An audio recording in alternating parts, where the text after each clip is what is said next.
सदगुरु कबीर ने कहा है,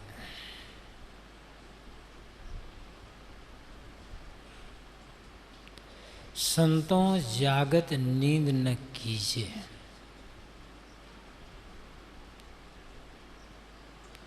ऐ संतों, जागते रहो, नींद मत लो।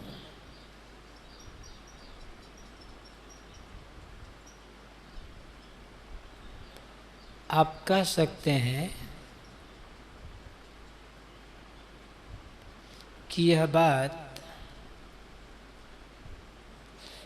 कबीर साहब संतों के लिए कह रहे हैं,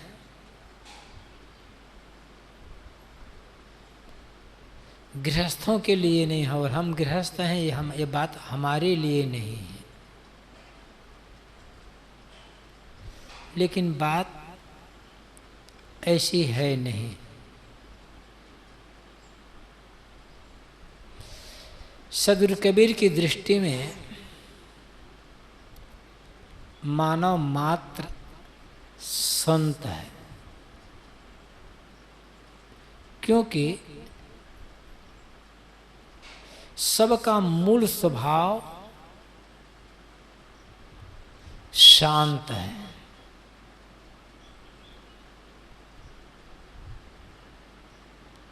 चाहे साधु हो, गृहस्थ हो, स्त्री हो, पुरुष हो, सबकी मौलिकता क्या है? शांत। और सब शांति ही चाहते हैं।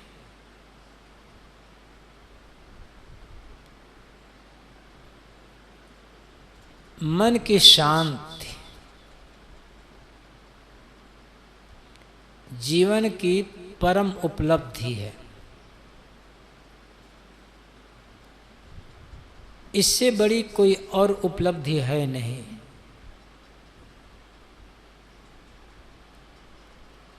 और वह शांत बाहर कहीं नहीं है।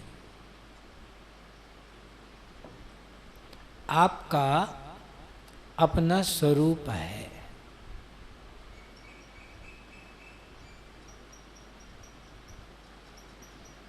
बेकार बेकार जगहों में अपने मन को उलझा उलझा कर बेकार बेकार बातें सोच सोच कर हमने अपने आप को अशांत कर लिया है। बेकार बातों में, बेकार जगहों में अपने मन को उलझाना बंद कर दें। फिर शांति पाने के लिए आपको कहीं जाने की आवश्यकता नहीं होगी, कुछ करने की आवश्यकता नहीं होगी। तो जीव मात्र संत है, क्योंकि सबका स्वरूप शांत है। बिहारी दृष्टि से भी कहें तो संत कौन? जिसका मन शांत है वो संत है। चाहे हमारे कपड़े में हो, चाहे आपके धोती कपड़े में हो, चाहे देवियों कपड़े में, साड़ी ब्लाउज में हो, सलवार कुर्ते में हो। संत की सीधी परिभाषा है जिसका मन शांत है। बस कौन सा कपड़ा है, क्या मतलब होता है इससे? बाल रखाया है कि बाल मुड़ाया है कि जटा है कि चंदन है, कोई मतलब नहीं है। सिर्फ मन का शांत होना चाहिए। लेकिन मन एकाएक शांत होगा नहीं। उसके लिए साधना अभ्यास करना होगा। तो हम ये भी कह सकते हैं, जो अपने मन को शांत करने के लिए प्रयास कर रहा है या प्रयास में लगा है, वह भी संत है। अभी मन पूरी तरह से शांत नहीं हुआ है, लेकिन ईमानदारी पूर्वक मन को शांत करने के लिए काम तो कर रहा है। जैसे पहली कक्षा में पढ़ने वाला बालक भी छात्र है, विद्यार्थी है। हाई स्कूल में पढ़ने वाला वो भी छात्र है, विद्यार्थी है। कॉलेज में पढ़ने वाला वो भी छात्र है, और पीएचडी करने वाला वो भी छात्र है। चाहे वो प्राइमरी में पढ़ रहा हो, चाहे यूनिवर्सिटी में पढ़ रहा हो, जितने भी लोग पढ़ाई कर रहे हैं सब छात्र हैं। कोई आगे है, कोई पीछे है, बस अंतर इतना है। जो आज प्राइमरी में पढ़ रहा है, कभी वो भी विश्वविद्यालय तक पहुंच जाएगा, वहां से शिक्षा ग्रहण करके आगे निकल जाएगा। और जो आज विश्वविद्यालय में पढ़ रहा है या पीएचडी कर रहा है, वह भी कभी प्राइमरी का छात्र रहा है। इसी प्रकार जिसका मन शांत है, पूरी तरह से जिसका मन शांत हो चुका है, कभी एक दिन ऐसा था जब उसका मन भी एकदम अशांत और बिखरा हुआ था। उन्होंने अपनी दशा को समझा और अभ्यास किया, आज वे शांत हो गए। जैसे वे शांत हो गए हैं, वैसे हम भी शांत हो सकते हैं। इसलिए किसी भी आदमी को घबराने की आवश्यकता नहीं है कि हमारा मन तो बहुत चंचल है, यह शांत कैसे हो सकता है। जो चंचल है वही शांत होगा। करना क्या है? आपको शांति पाने के लिए कुछ नहीं करना है, कहीं नहीं जाना है। जिस चिंतन से, जिस बात से, जिस व्यवहार से, जिस कर्म से, जिस खान पान से आपका मन अशांत होता है, उनको छोड़ दो बस।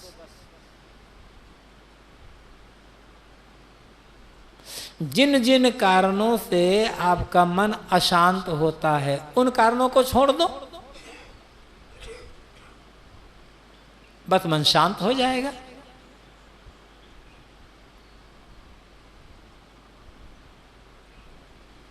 दूध में आपने जामन डाल दिया है, अब हिलाते रहोगे कि ये जम जाए, कि जामन मिलता रहे, तो दही बनेगा। जामन डाल दिया, छोड़ दिया, बस अपने आप वो दही बन जाए, करना कुछ नहीं पड़ेगा। और हम चाहते हैं हमारा मन शांत हो जाए। गलत देखना, गलत सुनना, गलत खाना, गलत बोलना, गलत करना छोड़ ही नहीं रहे हैं, हिला ही रहे हैं मन को बराबर। कहाँ से जमेगा ये?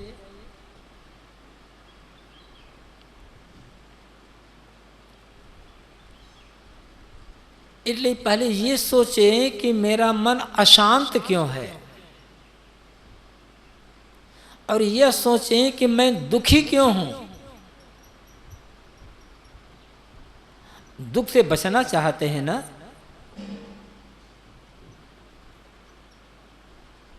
तो सोचें कि मैं दुखी क्यों हूं। जिन कारणों से आप दुखी हैं, उन कारणों को छोड़ दो।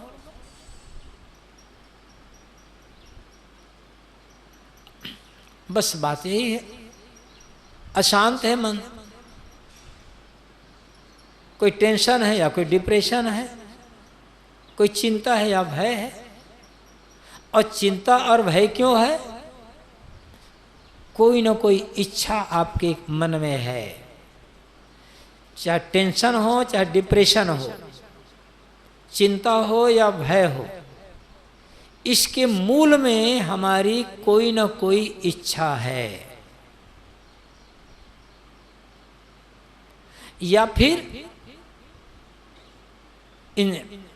जो चीज हमें मिली हुई है वो छूट न जाए, ये भय है। इच्छा कुछ पाने की होती है और भय जो हम पा चुके हैं वो छूटे ना, इसके लिए होता है। मेहनत करो, जो चीज आपको चाहिए वो चीज आपको जिंदगी भर मिलती रह जाएगी। ये विश्वास रखिए, जिसके बिना आप जिंदा रह नहीं सकते वो चीज आपको मिल करके रहेगी। और विश्वास न हो तो बीते हुए जीवन को देख लो अपना। जिसके बिना आपका रहना मुश्किल हो गया था वो चीज आपको मिली है या नहीं मिली है? कम मिली हो, ज्यादा मिली हो, बात अलग है, लेकिन मिली है। ऐसे ही आगे आपका जब तक जीवन है तब तक जिसके बिना आप जिंदा नहीं रह सकते, जीवित नहीं रह सकते, वो चीज मिल करके रहेगी। बस मेहनत करते चलो, अपनी मेहनत छोड़ो मत। रही बात मिली हुई चीज छूटने की, तो वो तो प्रकृति का नियम है। मिली है तो छूटेगी जरूर। एक दिन वो चीज आपके पास नहीं थी, किसी और के पास थी, उनके पास से छूट गई, आपके पास आ गई। आपके पास से छूटे किसी और के पास जाएंगे।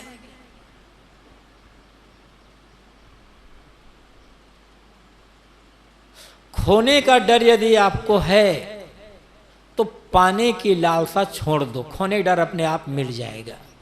और जब तक पाने की लालसा है, जब तक अधिकार में करने की लालसा है, तब तक खोने का डर, छूटने का भय बना ही रहेगा, कभी मिटेगा नहीं। हम खोने के डर से बचना तो चाहते हैं, लेकिन पाने की लालसा, अधिकार की लालसा छोड़ना नहीं चाहते। ये जो पाने की लालसा है यही खोने का डर बनाती है।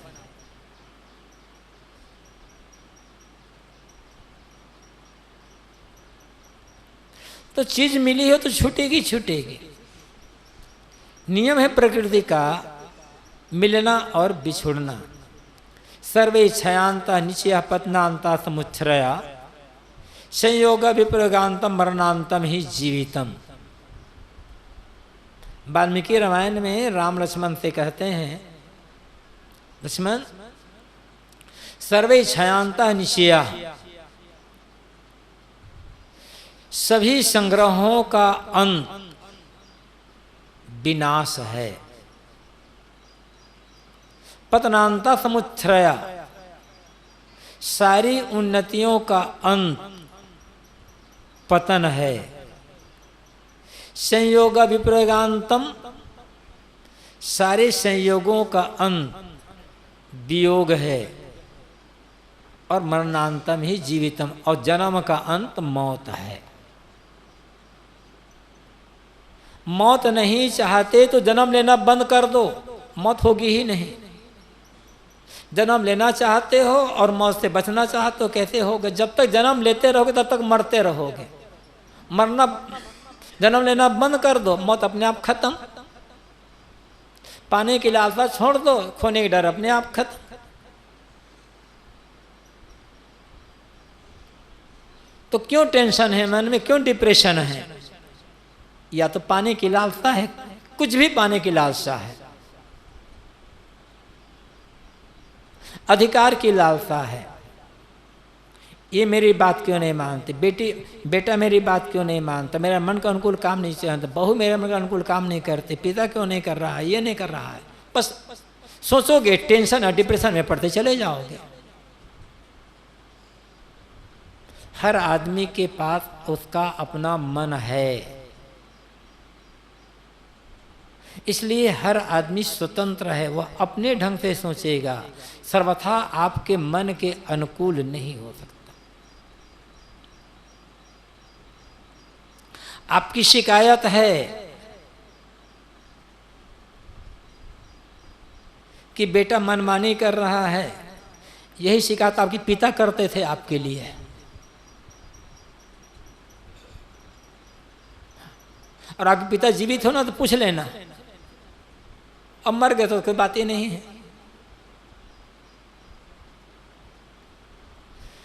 सबको अपने मन के अनुकूल क्यों चलाना चाहते हो?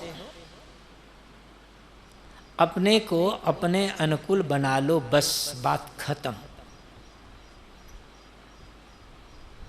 मैं इधर मूल बात पर आता हूं, मैं जो साहब का पद उठाया था वहां पर आता हूं।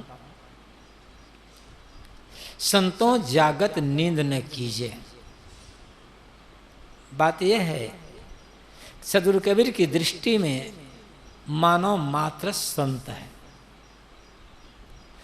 अपने उस संतत्व को हम भूल गए हैं, इसीलिए दुखी बने हुए हैं।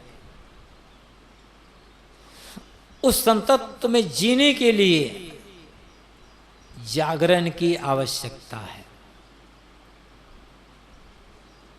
साहब कहते हैं, ऐ संतों जागो, नींद मत लो।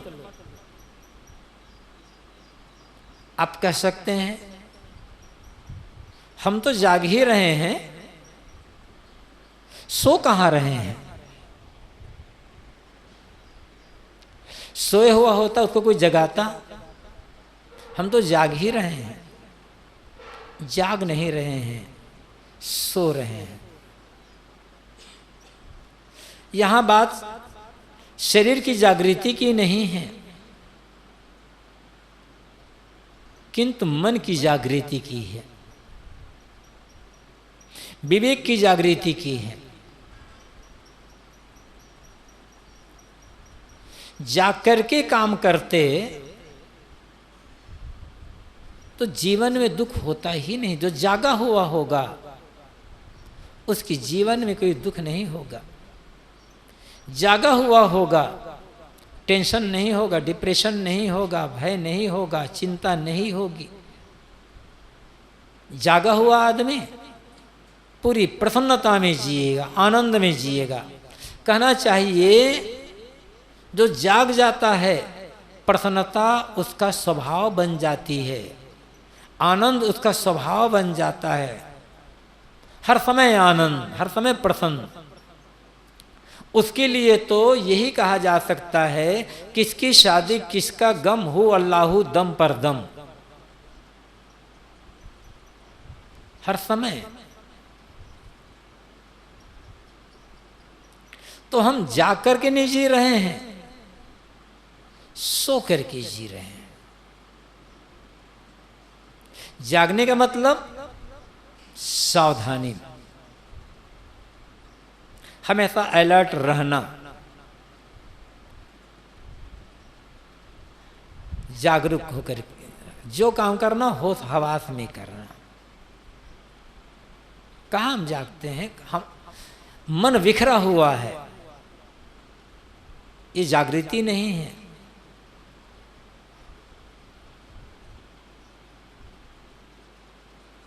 एक उदाहरण से बात समझ में आ जाएगी, बहुत सामान्य उदाहरण है, आप सबका अनुभव है।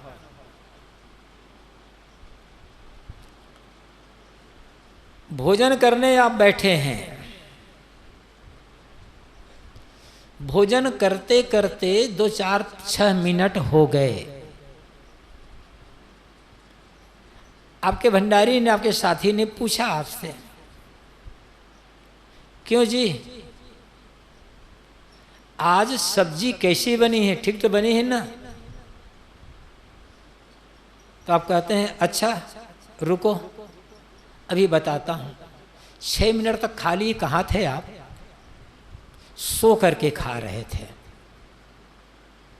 जाग करके खाते ना, जैसे वो पूछे वैसे तो तत्काल बता देते आप कि हाँ ठीक है, नमक कम है या ज़्यादा है। अभी तक जितना भी खाए हैं आप सोए सोए खाए हैं, जाग करके नहीं खाए हैं। अब जब आप कह रहे हैं ऐसा रुको, तो उस क्षण में आप जाग रहे हैं। जब जागेंगे तो स्वाद पता चलेगा, सोए हुए आदमी का स्वाद थोड़े पता चलेगा। और ये भी है, जब आप कहते हैं ना अच्छा रुको बताता हूं, इसका मतलब है आप वहां नहीं बैठे थे, आपका शरीर बैठा हुआ था, मन नहीं बैठा हुआ था ना। तो एक तो आप सो रहे थे और दूसरी बात आप वहां थे ही नहीं। या तो दुकान में थे आप, या बाजार में थे, या कहीं और थे। वहां होते ना तो तत्काल बता देते। ये आपके जागने का और आपके अनुपस्थित होने का लक्षण है। ऐसे ही हर काम में।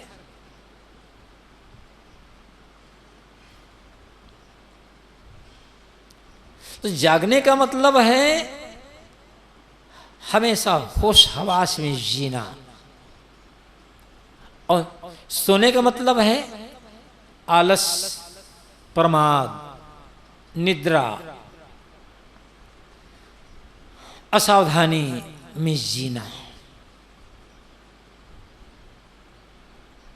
हमारे जीवन में जितने भी दोष पड़ रहे हैं, ये हमारी असावधानी की और सोने की पहचान है। जागृत आदमी, होश हवास में जीने वाले आदमी के जीवन में कोई दोष नहीं होगा। वो दुखी नहीं होगा, क्योंकि दोष नहीं हो। जीवन में जब तक दोष है तब तक दुख है। दुखों से बचना चाहते हैं तो दोषों से बचना अनिवार्य शर्त है।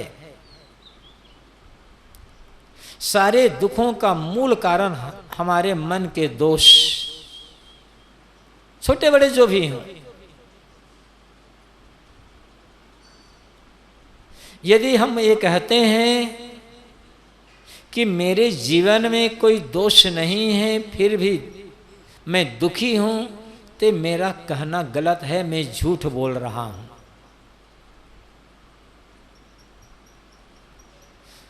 दोष नहीं है तो दुखी होने का कोई प्रसंग ही नहीं होगा। एक सूत्र याद रख लें, निर्दोष जीवन ही सुखी जीवन होता है। और जागृति का मतलब है निर्दोषता। जागृति का मतलब है निर्विकारता। जागृति का मतलब है निर्भयता। और जागृति का मतलब है निर्मोहता, निश्चिंतता।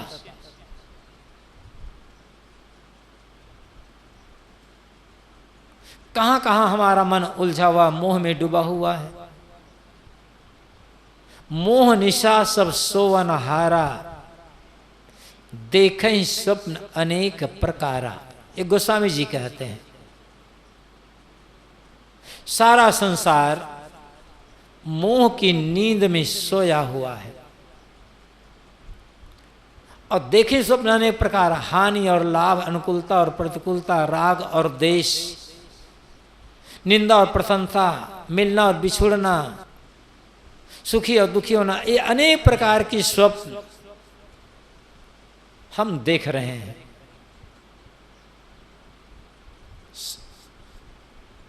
ये क्यों? क्योंकि मोह की नींद में सो रहे हैं। जागने का मतलब इस नींद का टूट जाना। गोस्वामी जी ने मानस में और कहा है, यही जग जामिन जागहि जोगी, परमार्थी प्रपंच वियोगी, जानहि तबहि जीव जग जागा, जब सब विषय विलास विरागा। जीव जाग गया, इसका मतलब क्या है? जब विषयों के विलास से विराग हो जाए। जागने का मतलब है वैराग्य, जागने का मतलब है त्याग। जितनी मात्रा में आप त्याग कर सकते हो। जो आदमी सुखी जीवन जीना चाहता है,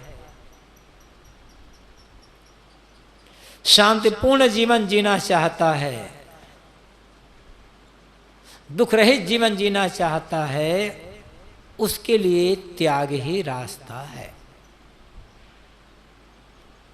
अब बात फिर आ जाती है कि त्याग तो साधुओं के लिए है, हम तो गृहस्थ हैं, हम कैसे त्यागी हो सकते हैं? आपको भी त्यागी होने की आवश्यकता है। जितनी मात्रा में हो सकते उतनी मात्रा में। कुछ तो ऐसे हैं जिनका त्याग आपको सर्वथा करना होगा। घर में रहते हुए साहब ने भी ये कहा है, जो जागल सो भागल हो रमैया राम, सोवत गैल बिगोय हो रमैया राम। ए रमैया राम, जो जाग जाता है वो भाग जाता है। ये भागने का मतलब क्या है? कहां भागोगे? आखिर जाओगे कहां? इसी दुनिया में रहना होगा।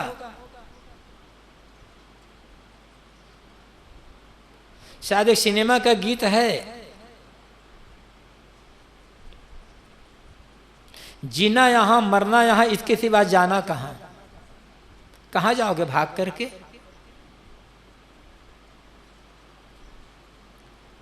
और दुख आ जाए ना तो सहना भी पड़ेगा। शरीर धारण कर लिए हो तो दुख सहना ही पड़ेगा।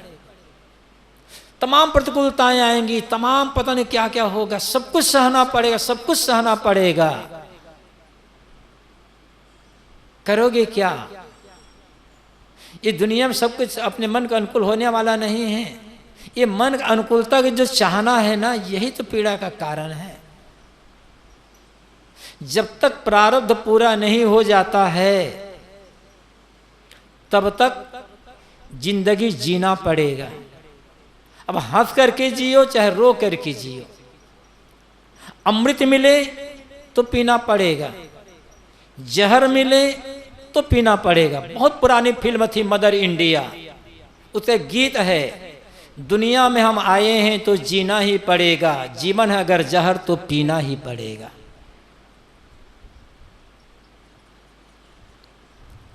जाओगे भागोगे कहां आप?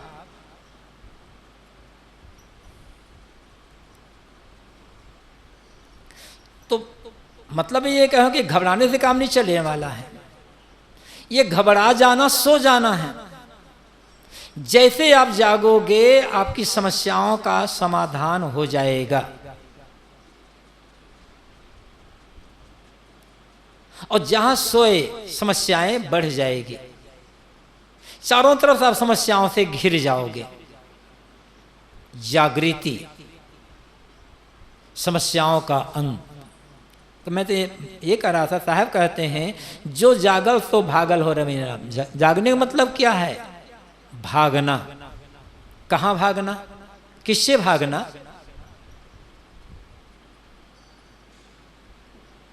गुरुदेव जी कहा करते थे प्रायः, मान लो घर में कुछ कलह हो गया, पत्नी से, पिता से, पुत्र से, भाई से या किसी से कुछ विवाद हो गया। पत्नी ने, पिता, पुत्र ने, भाई ने या किसी ने बात नहीं मानी, झगड़ा कर लिए, उब गए। अब किसी गुरु से जुड़े हुए हैं या संत से जुड़े हैं, वहां चले गए, अब मैं साधु हो जाऊंगा। तो ये भागने से कोई मतलब थोड़े हुए हैं। गुरुदेव जी कहा करते थे, घर में हुआ खटपट, चल बाबा के मठ पर। और मठ में बताया काम तब, बंदे रमता राम। ये काम नहीं होने वाला है। तो भागने का मतलब क्या है? भागने का मतलब है अपने दोष, अपने दुर्गुण, अपने अहंकार और कामना, अपने मन की जो तृष्णा, इनका त्याग करना, अपनी कमजोरियों का त्याग करना, अपनी जो असहनशीलता है इसका त्याग करना, और कुछ भागना नहीं है। तो बात यह है कि त्याग हर उस आदमी के लिए आवश्यक है जो दुख नहीं चाहता, जो शांति से, प्रसन्नता से, निश्चिंतता से जीवन जीना चाहता है, क्लेश मुक्त जीवन जीना चाहता है। चाहे वो साधु हो, चाहे गृहस्थ, स्त्री हो, चाहे पुरुष, नियम सबके लिए एक जैसा है। अब त्याग की मात्रा में अंतर हो सकता है। गृहस्थ और विरक्त दोनों की श्रेणियां अलग अलग है निश्चित रूप से।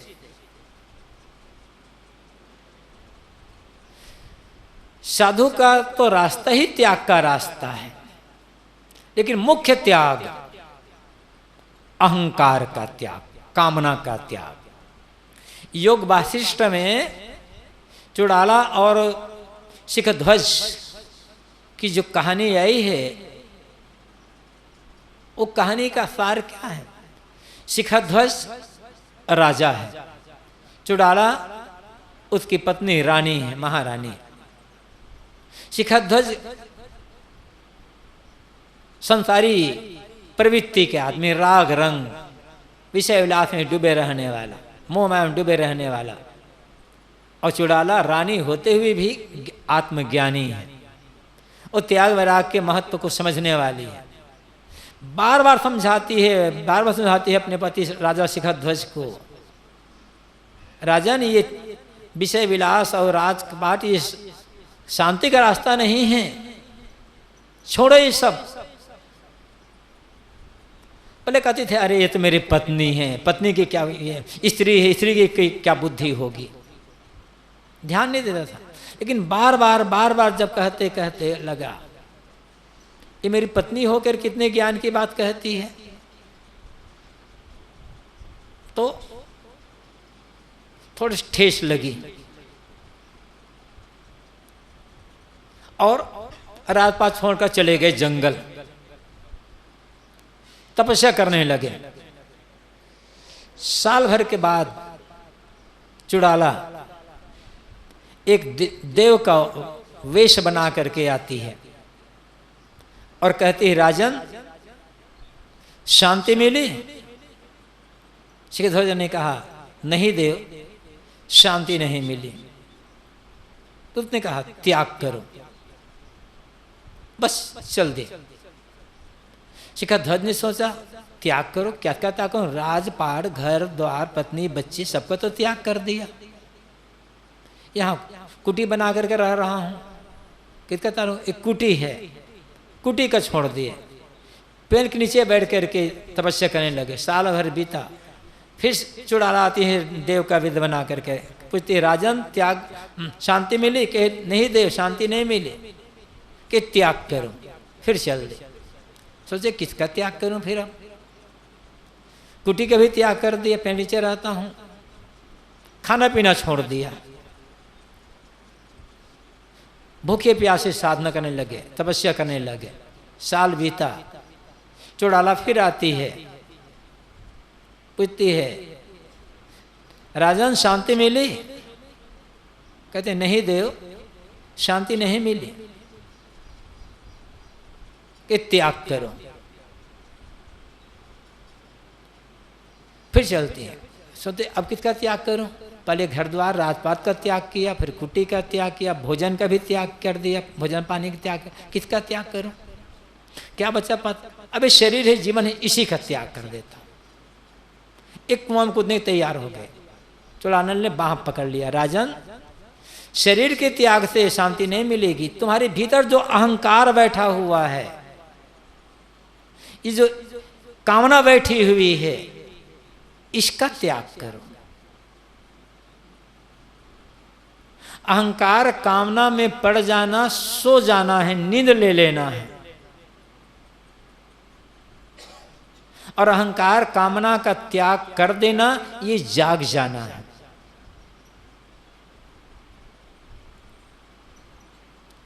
किसका अहंकार होता है?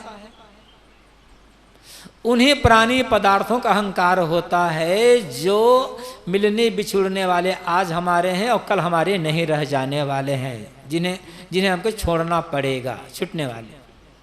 कामना किसकी होती है? वही संसारी प्राणी पदार्थों की। और संसारी प्राणी पदार्थों का अहंकार करके, कामना करके अब हम चाहें कि शांति मिलेगी, वही तो अशांति का कारण है। जीवन यात्रा के लिए मनुष्यों का संबंध चाहिए, व्यवहार चाहिए, पदार्थों का उपयोग चाहिए, ये बात अलग है और ये सहज होते रहते हैं। लेकिन इनकी कामना में डूबे रहना या इनके लिए मिल जाने पर अहंकार और तृष्णा में करना, ये सो जाना, ये दुख का कारण है। तो त्याग की आवश्यकता साधु के सबको है। गृहस्थी में आप हैं, वहां त्याग करें। कुछ ऐसी चीजें हैं जिनका आपको पूर्णतः त्याग करना होगा और कुछ ऐसी चीजें हैं जिनका आपको क्रमशः त्याग करना होगा। गाली, झूठ, निंदा, चुगली, चोरी, हिंसा, व्यभिचार, बैर, विरोध, लड़ाई, झगड़ा, इनका त्याग कर दोगे, गृहस्थी में आपका कौन सा काम रुकेगा? क्या गृहस्थी बिगड़ जाएगी? और अच्छी गृहस्थी बन जाएगी। पहले इनका त्याग करो, फिर आगे का जो और कुछ है, अहंकार, कामना, आसक्ति, वासना, धीरे धीरे उनका भी त्याग हो जाएगा। तो जो जागल सो भागल हो रमिया राम। सदगुरु कबीर कहते हैं, ऐ रमिया राम, जागने का अर्थ है भागना। और भागने का अर्थ दुनिया से नहीं भागना है, सेवा से, कर्तव्य से जी नहीं चुराना है। जब तक जीवन है तब तक सेवा और कर्म करना पड़ेगा। सेवा और अपने कर्तव्य से जी चुराने वाला आदमी कभी साधक नहीं हो सकता, कभी शांति नहीं पा सकता है। वह मन ही बिगड़ा हुआ है तो क्या साधना करेगा, क्या शांति का अनुभव करेगा? सेवा, साधना, कर्तव्य से जी चुराने वाला आदमी आराम तलबी, आलस, प्रमादी, वो शांत कैसे रहेगा? वो तो सो रहा है ज्ञान की नींद में। तो जीवन जब तक है तब तक अपने कर्तव्य कर्मों का संपादन करना पड़ेगा, अपने दायित्व का निर्वहन करना पड़ेगा और सेवा का काम करना पड़ेगा।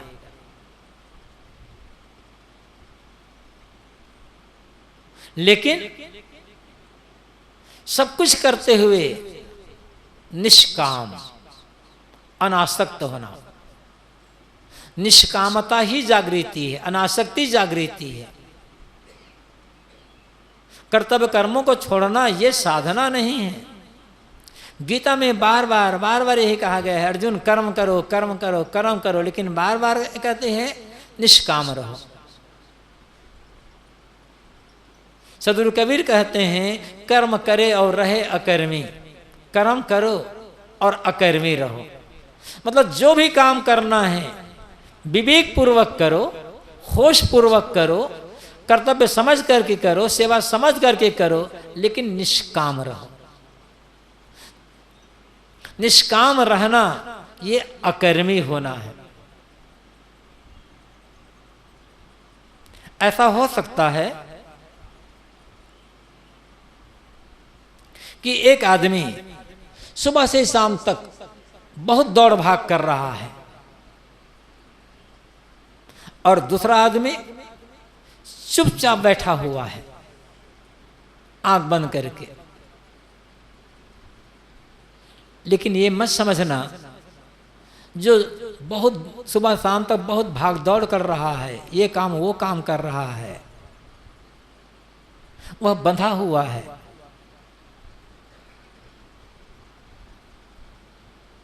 और जो चुपचाप बैठा आंख बंद करके वो जागा हुआ है, ऐसा नहीं। स्थिति बिल्कुल विपरीत हो सकती है।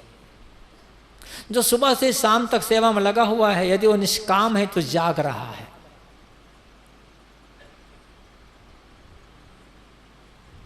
और कोई आंख बंद कर तो बैठा हुआ है चुपचाप, अंदर कामना चल रही है तो सोया हुआ है।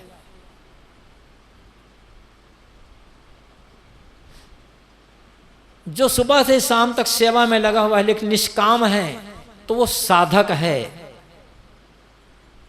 और जो अकेले आंख बंद कर बैठा हुआ है लेकिन अंदर कामना है तो वो संसारी है।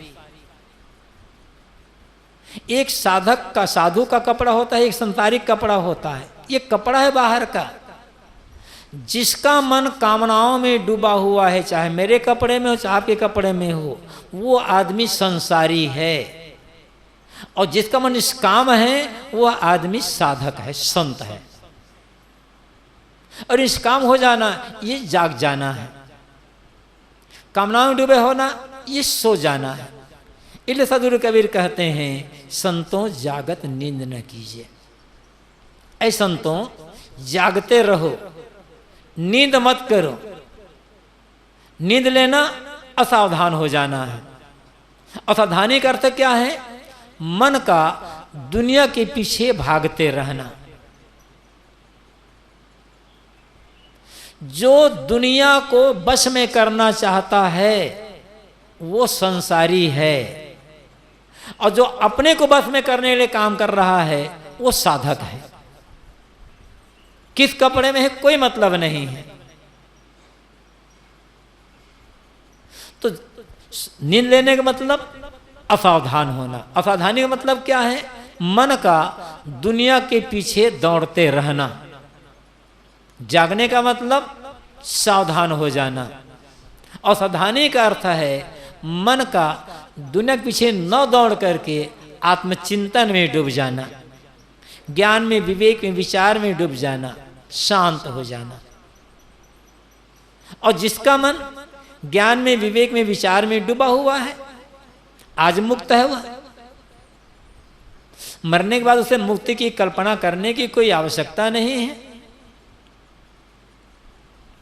और जिसका मन दुनिया के पीछे भाग रहा है वो आज बंधा हुआ है, आगे भी बंधा रहेगा। भले हजारों लोग उसकी प्रशंसा करते हों, भले हजारों लोग, लाखों लोग उनके शिष्य हों, लेकिन मन दुनिया के पीछे दौड़ रहा है। वो संसारी आज बंधा है, आगे भी बंधा होगा। और ये बंधा होना ही सो जाना है। संतों जागत नींद न कीजिए। सदगुरु कहते हैं, ऐ संतों जाग जाओ, सावधान हो जाओ, हर समय सावधान, निष्काम, अनासक्त, निर्मोह, निश्चिंत। हर समय अपने मन को देखते रहना, कहीं गलत जगह न जाने पाए। ठीक इसके विपरीत है वो सो जाना है। सोते सोते हम अनादिकाल से आए हैं। आज जागने का अवसर मिला है और इसमें भी सो जाए तब कोई मतलब नहीं है। ये पता ही नहीं है कि हम कौन हैं, हमें क्या करना चाहिए, हमारा क्या कर्तव्य है, क्या बंधन है, मोक्ष है। आदमी शरीर तो मिला लेकिन मतलब क्या हुआ? तूने रात गंवाई सोए कर, दिवस गंवायो खाए। हीरा जनो अमोल था, कौड़े बदले जाए। बस सोने का परिणाम यही होने वाला है। इस परिणाम से बचना है तो जागें, पूर्ण सावधान। कोई अहंकार कामना से पूर्ण रहित, निर्मोह मन को अंतर्मुख कर लेना। थोड़ी देर शांत होकर बैठे, पूरी तरह से जागरूक होकर के।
अहं शुद्ध चैतन्य ज्ञान स्वरूपम् अजराहं अमराहं अखंडं मनोपम अहं शुद्ध चैतन्य ज्ञान स्वरूपम् अजराहं अमराहं अखंडं मनोपम अहं शुद्ध चैतन्य ज्ञान स्वरूपम् अजराहं अमराहं अखंडं मनोपम अहं शुद्ध चैतन्य ज्ञान स्वरूपम् अजराहं अमराहं अखंडं मनोपम अहं शुद्ध चैतन्य ज्ञान स्वरूपम् अजराहं अमराहं अखंडं मनोपम